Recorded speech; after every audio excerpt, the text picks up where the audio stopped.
High King Thingol is a ludicrously proud elf, but he does have a lot to be proud of. He can be needlessly rude, but also patient and kind and loving when he wants to be. He's mighty, he's petty, he's generous, he is possessive, he's fascinating, he's frustrating, and he is as wise as he is stupid.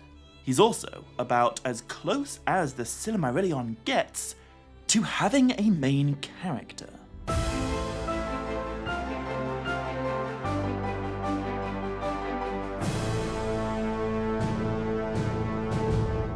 Maya Govan and Melanine, and welcome to this special character study episode explaining and breaking down the life of the one and only High King of the Sindar, Thingol, or as he used to be known in the Quenya language, Elwë Singolo. In my mind, this character, King Greycloak, is one of the most morally complex elves in Tolkien's entire legendarium. Grey really is the operative word. I don't really think there's any other character quite like him.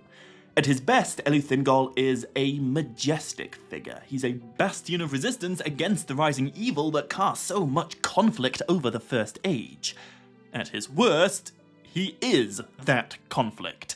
He makes dodgy choices, sometimes, he demonstrates questionable qualities on occasion, and maybe, once or twice, he could be viewed as an unambiguous antagonist. But to get to the bottom of what really makes this guy tick, first we need to go back in time. A very long way. To a moment before the races of men and dwarves existed. Before the sun and the moon. Before wizards, or dragons, or Silmarils. To a time when there was no light in Middle-earth, save starlight. And no elves at all, save those living by the waters of their awakening. A primordial time, when Thingol was young. For the first part of this episode, I'm going to have to call Thingol by his actual name. Thingol is simply an epese, an elvish nickname, meaning grey cloak in the language of the Sindar. The name this guy was born with is Elwë, which means Starman. Elwë Singolo is simply the Quenya way of saying the Sindarin Thingol, or in English, Starman Greycloak. But long before he was known for his smoky fashion sense, Elwë was known as the eldest of three brothers. His middle brother was called Olwë, and the youngest was mysterious Elmo. All three of these ancient brothers were considered direct heirs of the super ancient power couple Enel and Enelye, two of the first elves ever to enter the world. They weren't born, they were simply laid in the earth by Ilúvatar himself, and then awoken.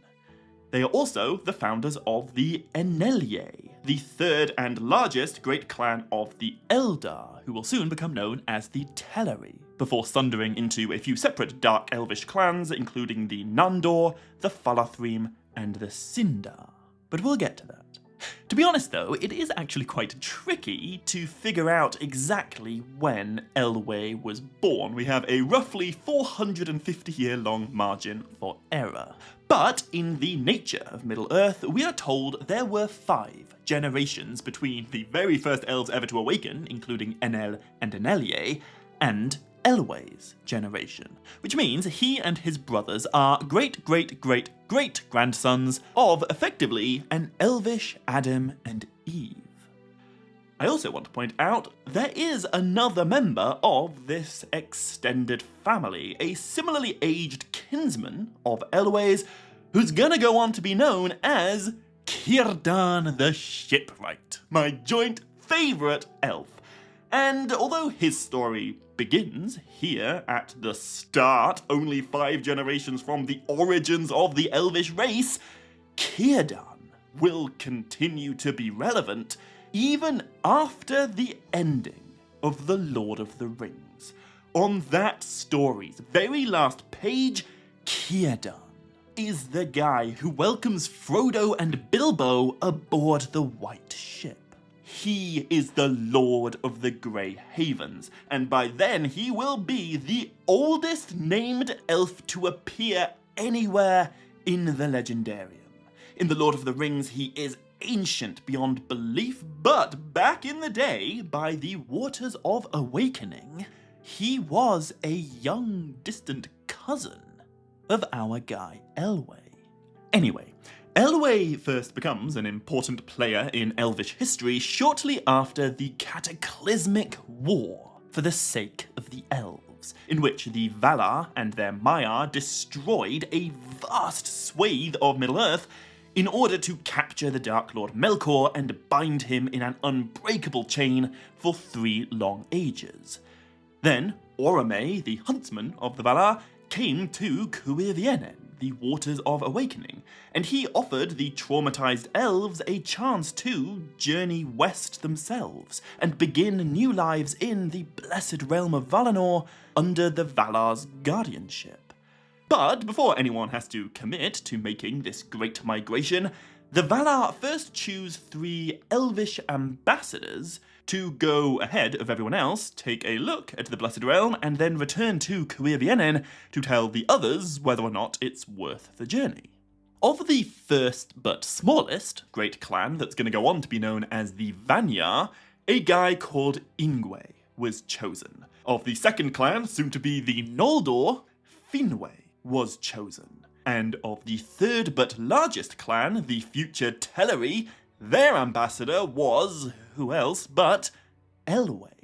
He, along with Finwë and Ingwe, was the first elf ever to behold the light of Valinor, the ennobling light of the uttermost west, a light that's gonna go on to define every part of the rest of his life, but not necessarily in the most straightforward way. Because after beholding the bliss of the Blessed Realm, Ingwe, Finwë, and Elwë all departed from Valinor and ventured back across the sea to the dark lands of Starlight, where they came from, Middle-earth. And turns out all 3 of the great elvish clans at Cuir were pretty convinced by their ambassadors. There are some elves who refuse to even begin the great journey. They are the Avari, the unwilling, the darkest of all dark elves. But the rest of them, who are remembered as the Eldar, they chose to follow their ambassadors away from Cuir and to make the long migration across Middle-earth towards the uttermost west. Ingwe and Finwë sped ahead with their people, the Vanyar and the Noldor, but as I mentioned, the Teleri, Elwë's people, were the largest of the 3 clans and therefore also the slowest. During this great journey, the Teleri split up. Some followed Elwë, I guess his younger brother Elmo would have been among them, but the rest followed Olwë, the middle brother. For Elwë had a close friendship with Finwë, the leader of the Noldor, and so Elwë and his people travelled much more swiftly than the rest of the Teleri to catch up with the Noldor and to make the journey alongside them. And so, after many years, Elwë and his swifter Teleri passed over the Blue Mountains and entered the lands of Beleriand. Lands that are going to fundamentally change the trajectory of Elwë's entire life. Because in these new and empty lands, Elwë would venture often by himself to hang out with his buddy Finwë. Until one day, and I use the word day quite loosely here, there is still no sun or moon at this point, Middle-earth exists in a state of perpetual starlit night, but on a time, Elwë by chance, if chance it were, wandered into a star-dusk forest called Nan Elmoth. He was drawn to it by the enchanting song of nightingales. And then, deep inside this dark wood, he heard something else, the voice of a Maiar, which filled his heart with wonder and desire. He forgot then, utterly, all his people and all the purposes of his mind, and following the birds under the shadow of the trees, he passed deep into Nan Elmoth and was lost.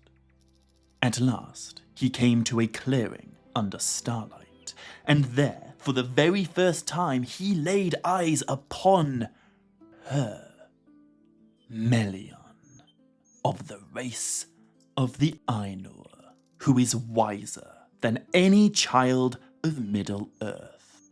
She is skilled in magic, she is beautiful to look upon, but most importantly, the light of Valinor shines in her face.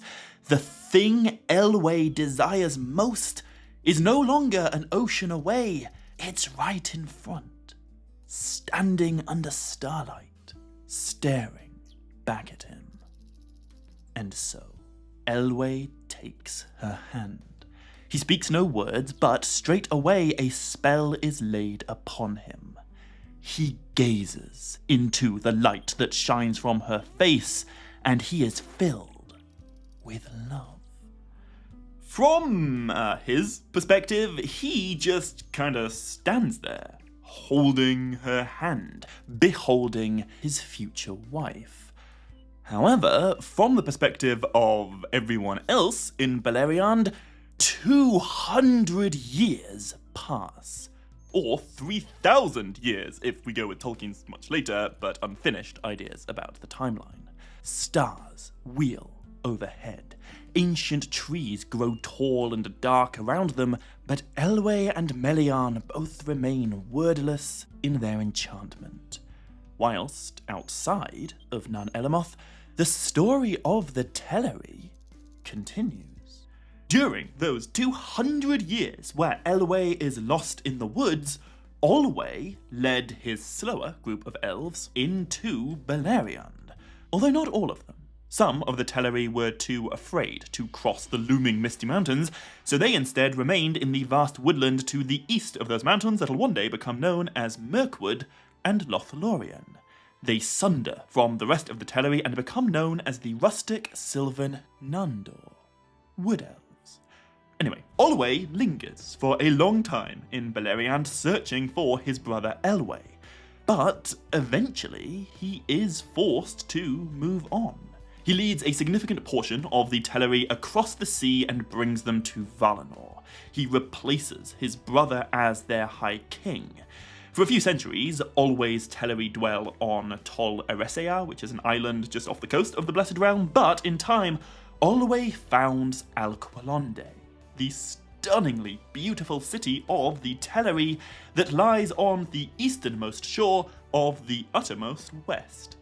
However, an equally significant portion of the Teleri choose not to follow Olwë across the sea. Instead, they remain in Beleriand, awaiting the return of their original king, Elwë. And these Teleri become known as the Sindar, the Grey Elves, or the Elves of Twilight.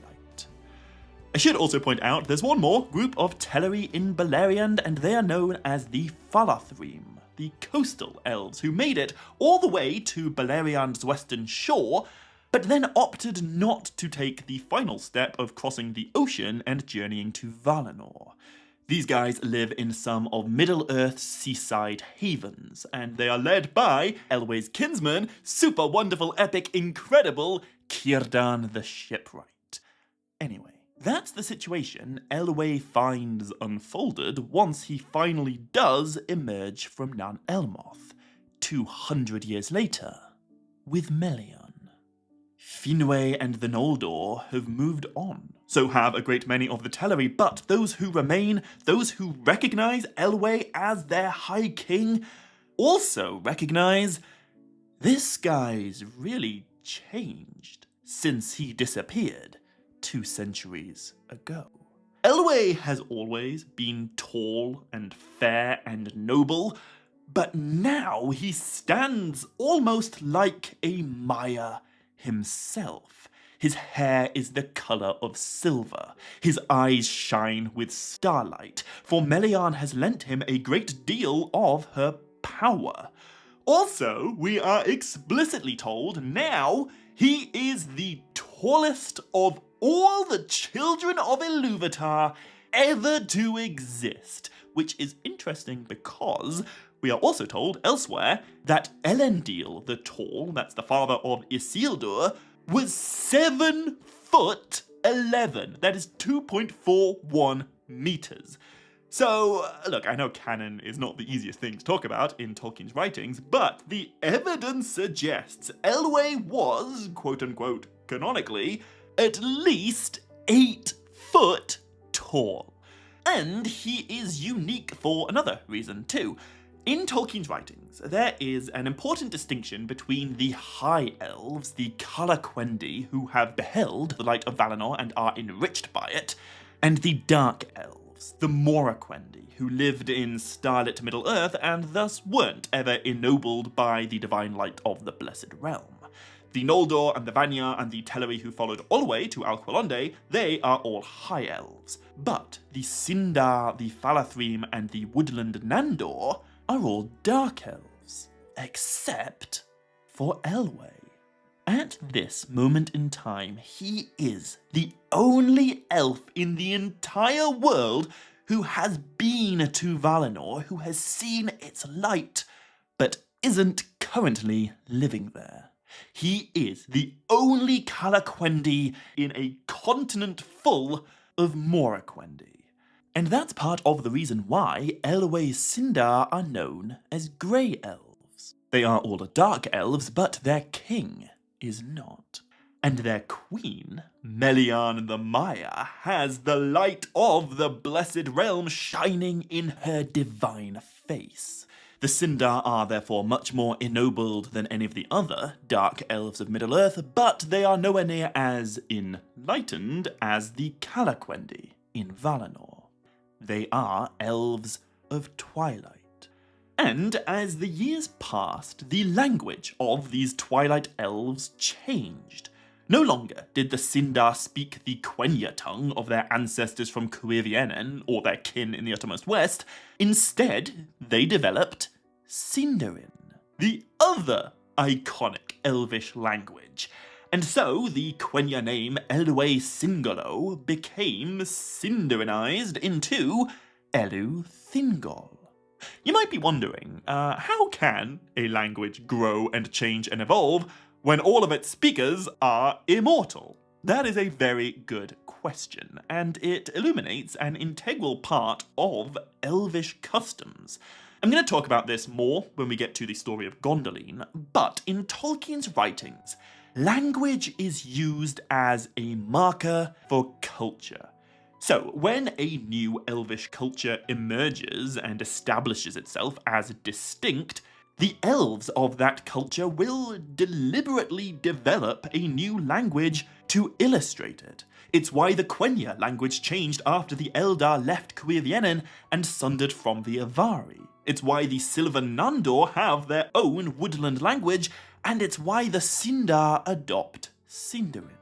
I know that might sound kind of weird. It's not how language works in the real world among actual mortal human beings, but the most important thing to be aware of when trying to understand Tolkien's Legendarium is that this whole thing exists as a vehicle for exploring language. Tolkien was a lord of language. To ever overlook the importance of language in his writings, I think, is to fundamentally misunderstand what the Professor was all about.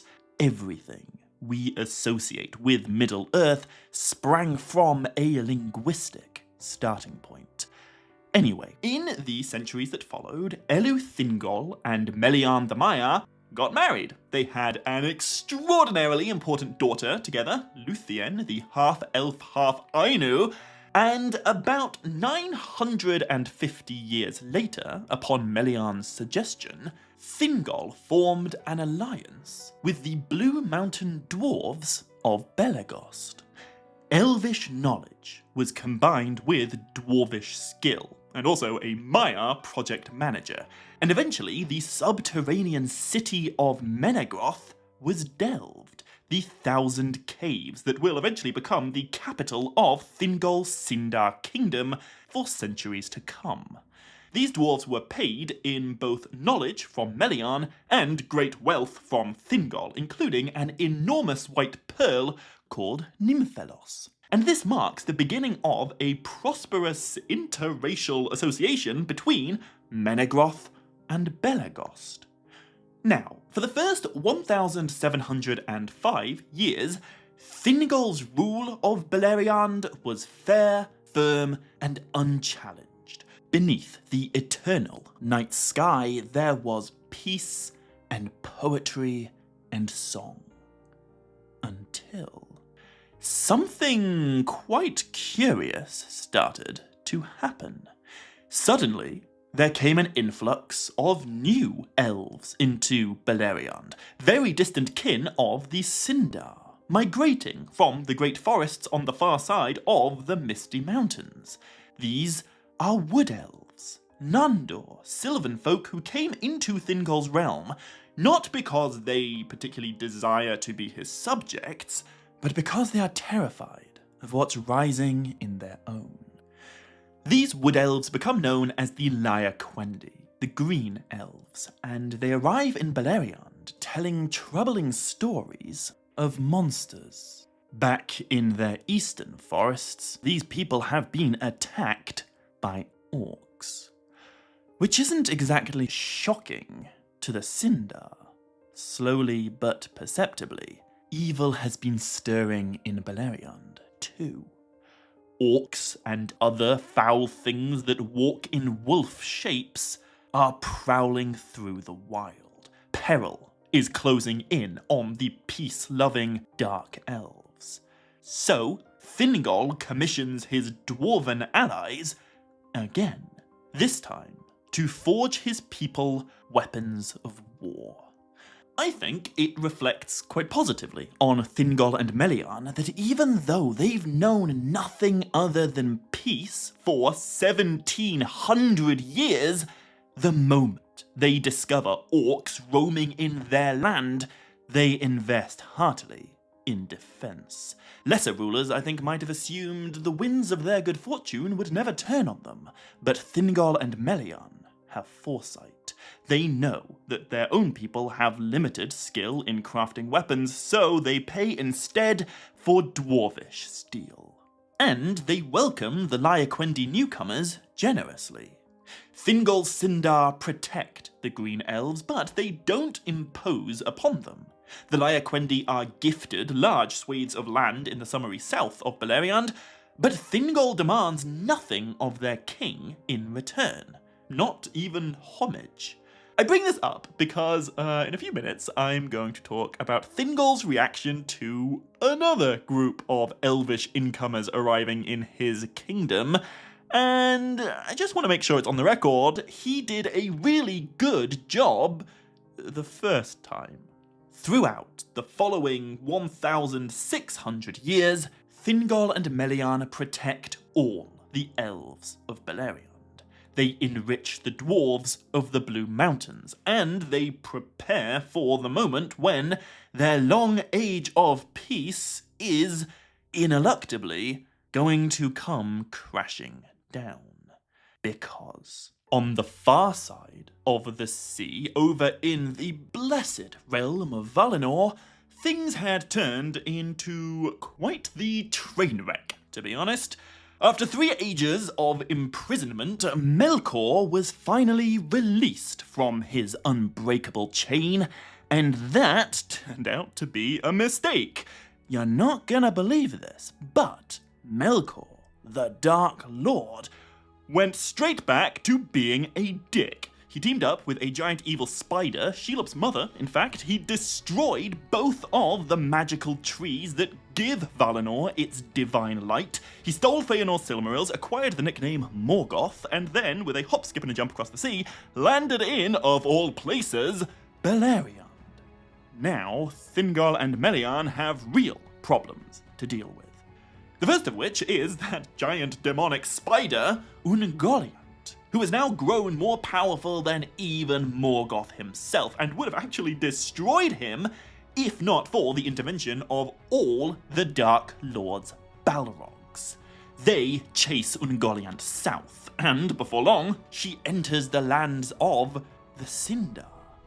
Now, as it goes, Ungoliant is quite swiftly cast out of Beleriand and banished into the Forgotten South of the world by Melian the Maya, which is excellent. But in the quite near future, I'm planning to make a character breakdown episode all about Melian. So I'll talk a lot more about that moment in a couple of weeks.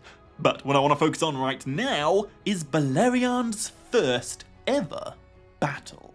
The only moment in the entire story where we see Thingol in the role of epic warrior king. I should point out, in an early rhyming poem called The Lay of Leithian, we are told about Thingol slaying an orc captain called Boldog, but that's unfinished. It was written in the 1920s and is not found anywhere in any version of the Silmarillion. For all intents and purposes, this is Thingol's singular military contribution to Beleriand's great wars with the Dark Lord. A few years after Morgoth's return and the reawakening of his iron fortress of Angband to the north of Beleriand, a great army of orcs and evil things spew from those gates, and then split into two hosts. Morgoth reckons if he strikes hard and fast, he can wipe out all resistance in Beleriand and conquer the pitiful Dark Elves in one fell swoop. What he did not count upon, however, is our Grey King, Thingol, and his dwarvish weapons. When he learns of an orcish host approaching from the east, he rides out to meet it. He chooses a battlefield far away from the homes of his people, and he calls upon the king of the Lyaquendi to lend aid in Beleriand's defense. He also calls upon the dwarves. And eventually, that orc host that marches towards him is assailed by free people on multiple sides.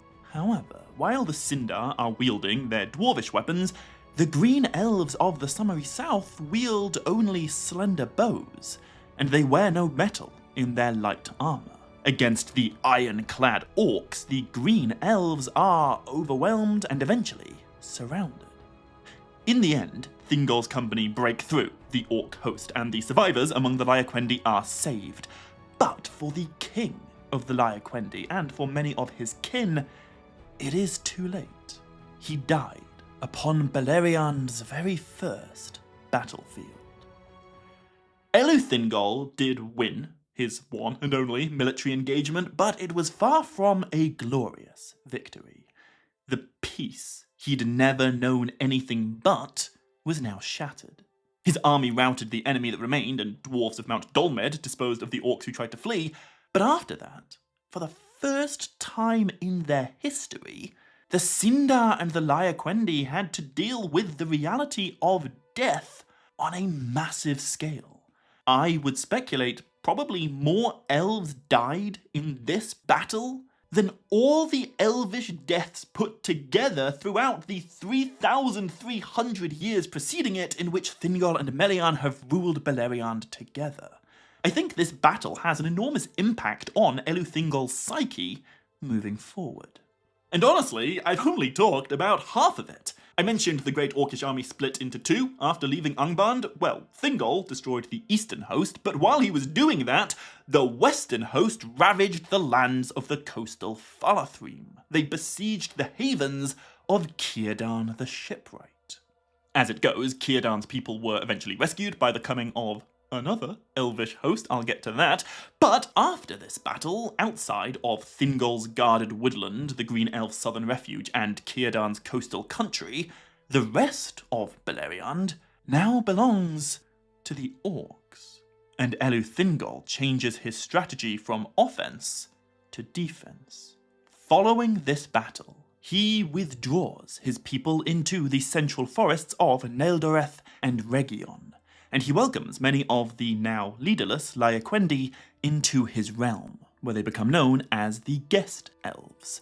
Then Melian the Maya uses her divine powers to encircle Thingol's dominion with an invisible wall of shadows and bewilderment, known as the Girdle of Melian, a magical barrier that drives unwanted visitors insane if they ever pass through it without permission from the king and queen. Effectively, it's an enchanted fence that encloses, protects, and ultimately defines the borders of Thingol's kingdom.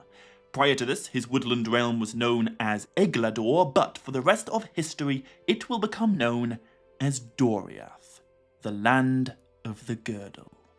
Almost overnight, Thingol becomes an isolationist. He keeps a stronghold in the woods, he guards it with his queen's magic, but he does not leave it. He fences himself in, and he does everything in his power to fence the rest of the world out. Which I think is an understandable decision, but it's an enormous departure from the kind of king Thingol used to be, and it's very different from what conventional heroes in Tolkien's writings tend to do. And I should also point out, of course, now Thingol is no longer the only High King in Beleriand. A moment ago, when I said Círdan's people of the coast were rescued by the coming of another elvish host, I was not talking about the Sindar. Very shortly after Morgoth launched his massive assault upon Beleriand, its first battle, a great host of the Noldor set foot upon Middle-earth for the first time in 3,500 years.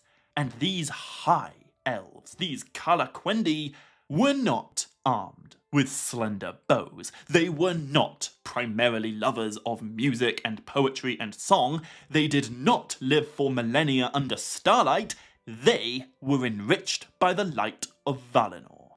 They were ennobled by the Valar themselves, and they were the greatest of all elves in all matters of crafting, lore, and warfare. The Noldor really are the stuff that orcish nightmares are made of. Without much difficulty at all, really, they wiped out all the servants of Morgoth besieging the coastal Falathrim, and then they won an epic battle remembered as the Dagor Nuin Gileath, the Battle Beneath the Stars, in which Morgoth's orcs and werewolves and other evil things are pretty much eradicated to the least and last. Just like that, the tide has turned. Beleriand no longer belongs to the Dark Lord, but it doesn't really belong to Thingol either. The age of the Noldor in Middle-earth has now begun, and for the High King of the Sindar, that changes everything. And then, only a few short years after the Dagor Nuin Gileath and the arrival of the first lot of Noldor in Beleriand, the Sindar witness one of the craziest things ever to happen. Something no elf could possibly have seen coming. The perpetual starlight that lit Middle-earth for millennia uncounted was, for the first time in eons, outshone. Beleriand beheld the world's very first sunrise. A sign that things can never go back to the way they were. I want to take a moment to try and appreciate what an insanely complex and confusing emotional quagmire the return of the Noldor must have been for our High King of the Sindar. Put yourself in Thingol's perspective. Thousands of years ago, he had a great friendship with the Noldor, and particularly with their leader and fellow ambassador, Finwë. But then, Finwë and his Noldor crossed an ocean, while Elwë and his Sindar did not. And over in Valinor, Finwë had 3 sons, 3 princes of the Noldor. The eldest of these sons, Fëanor, turned out to be a raging lunatic. In addition to, admittedly, a lot of other things, he marched a rebellious gang of radical Noldor to Alqualondë, where Thingol's brother, Olwë, still rules as the High King of the Teleri in Valinor. And at Alqualondë, he committed mass murder. He and his sons slaughtered innocent Teleri. They would have murdered Olwe too if they could have. And after that, they stole the very things the Teleri held most sacred. And just to add insult to injury, they subsequently burned those things in a staggering act of treachery against their own people. He then won the epic Dagor Nwyn Giliath, I'll give him credit where it's due, before immediately dying at the hands and whips of Guthmog and all the other Balrogs, which I will admit is pretty rock and roll. However, what makes this so complicated for Thingol is that unlike Feanor, Finwë's youngest son was quite the opposite of a blazing sociopath. Instead of butchering Olwe's people at Alqualondë, the youngest son, Finarfin, married Olwe's daughter and sired his grandchildren. He gave Thingol 4 Noldorine great-nephews, who took no part whatsoever in the kinslaying, and a great-niece called Galadriel, who was present at Alqualondë but stood against her wicked uncle and his sons in defense of her mother's kin, the Teleri, Thingol's former followers. And there's one more wrinkle in this mind-melting moral conundrum, because although the eldest son of Finwë died pretty immediately after arriving in Beleriand, and the youngest son never even made the journey, Finwë's middle son, now High King of the Noldor, Fingolfin, is a whole other kettle of fish. On the one hand, he is a fundamentally great person. He is an astounding warrior, he's an excellent ruler, he did not buy into his lunatic half-brother's murderous baloney, and his arrival in Middle-earth was heralded by the very first rising of the moon. He is, on the one hand, about the best thing Thingol could have hoped to have rock up in Beleriand following the Dark Lord's return. You know, a warrior super elf who sets up shop in the north and takes all the risks of fighting Morgoth without the Sindar having to get their hands dirty. But, on the other hand, he is another High King.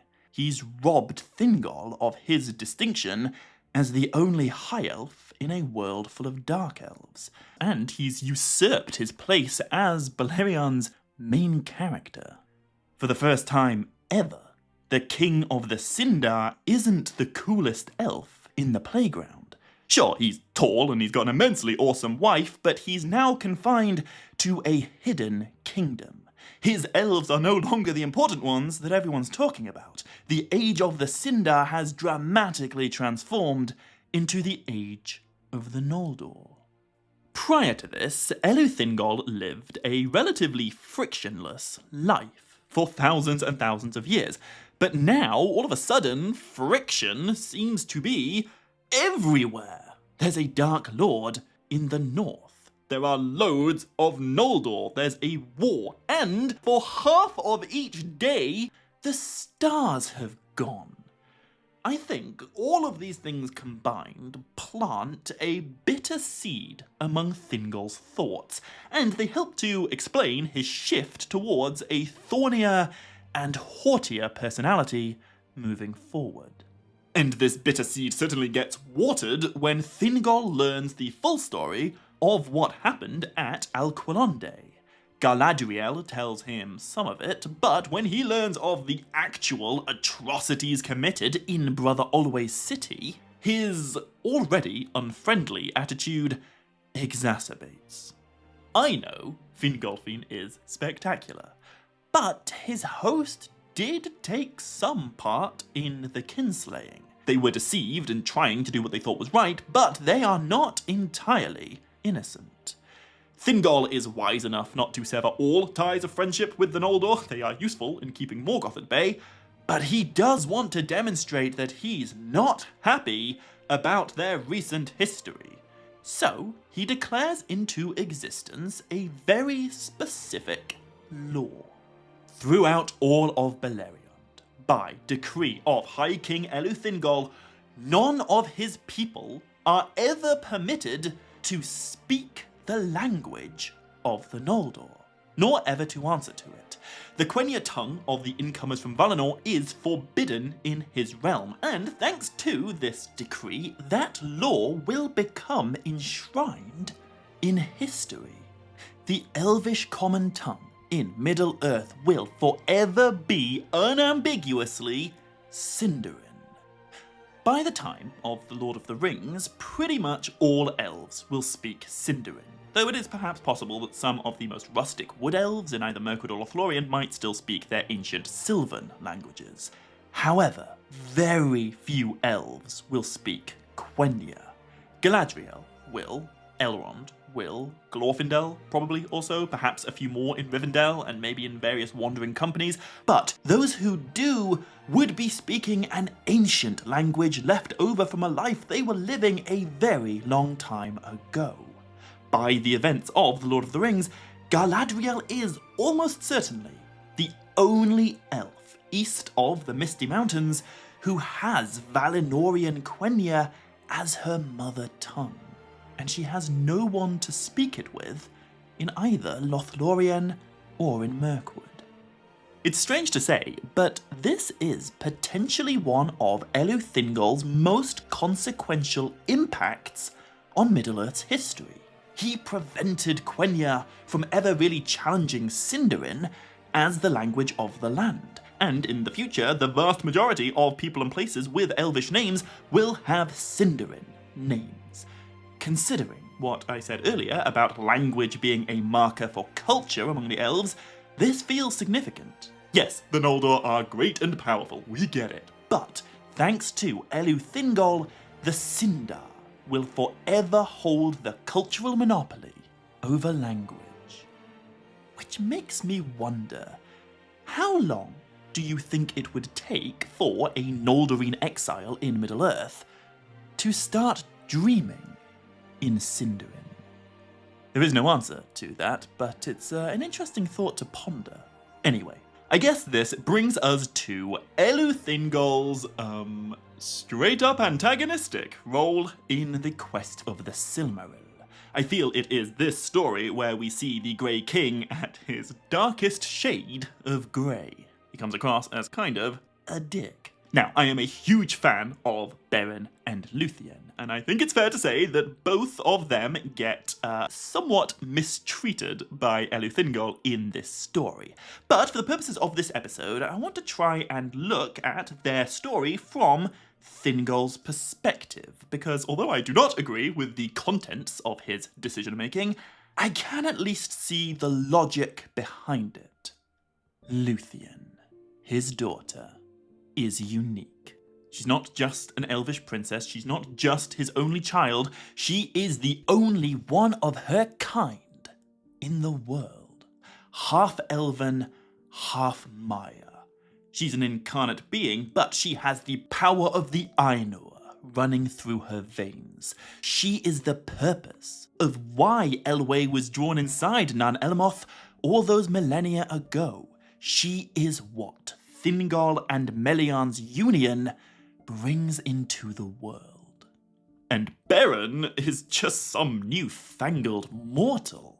If Thingol allowed his daughter to give herself to him, she and all her potential would be lost forever, in a way that other elves simply aren't lost, not even in death. I don't think it's quite right to say that Thingol hates Beren as a person. I would argue Thingol hates Beren as a mortal. From Thingol's perspective, his life doesn't matter, because regardless of anything else that happens, his death is utterly guaranteed in no more than, at best 60, 70 years? His life will sputter out in a season. Luthien's could last another 10,000 years. So, when Thingol sends Beren on that insane quest to try and get him killed, I want to suggest, from Thingol's point of view, it's a lot less cartoonishly villainous than it might appear to us. By definition of what he is, Beren's gonna be dead in the blink of an elvish eye. Thingol isn't murdering him per se, he's just sort of directing the inevitable towards something dramatic and exciting. An impossible quest to steal a Silmaril that's surely gonna, hasten along Beron's impending and inescapable mortality. I do get that Thingol is a long way from sympathetic in this story, and if we look at things from Beron's perspective, yeah, he's so mean. Also, he probably should not have locked Luthien away in a treehouse like a treasure in a vault. I can't imagine that improved their relationship, but the point I want to focus on is that Thingol was only a bigot for about 18 months. After that, Beron returned with a missing hand, and when he explained that said amputated appendage is currently in the belly of a werewolf, but very much technically holding a Silmaril, Thingol changed his mind. He didn't get cross about the superpowered werewolf rampaging towards his kingdom. Instead, he's impressed. His heart softens towards Beron, and by the end of that story, Thingol has moved through a really, I think, inspiring character arc. And after this story, he is forced to bear the grief, and I suppose the bittersweet joy, of knowing his half-divine daughter will live one short life in peace with the man she loves, and then she will die, and depart the circles of the world to a place where neither he nor Melian can ever follow. He loses a daughter, but he gains a Silmaril, which really does mark the beginning of the end for our High King, doesn't it? For a third time, or I should say from a third source, Thingol beholds the light of the West, no longer shining in the face of his wife, but radiating out of the jewel he now so jealously possesses. However, owning a Silmaril does not undo Thingol's character growth moving forward from Beron and Luthien. In the next great tale, we see Thingol in an entirely different light. When another mortal man comes to Doriath seeking a favour, this time Turin, son of Hurin, Thingol demonstrates nothing but kindness, patience, and grace. He does a complete 180 from his 18 months as a bigot against Beron, and I've said it before, but throughout every second of dealing with Turin and his incredibly difficult family, Thingol remains on his best behaviour. If he's at his meanest in the tale of Beron and Luthien, I think he's at his kindest in the, interestingly, much less wholesome story of the children of Hurin. And once that story ends, we arrive at the events of what I talked about in the last episode. Thingol's decision to enhance his Silmaril with the Nauglamir, and all the conflict that comes with that. The very first major thing Elwë did in this story was behold the light of Valinor, before going back to Middle-earth and telling his people all about it. Perhaps the most significant thing he ever does is beholding that light in the face of Melian the Maya and falling in love with her, earning her love in return. And the very last thing he ever does is gaze again at that light as it shines out of his Silmaril, as he is murdered over it, as it is stolen by the dwarves of Nogrod. Thingol's death in some ways feels quite an ignominious end for such a majestic character.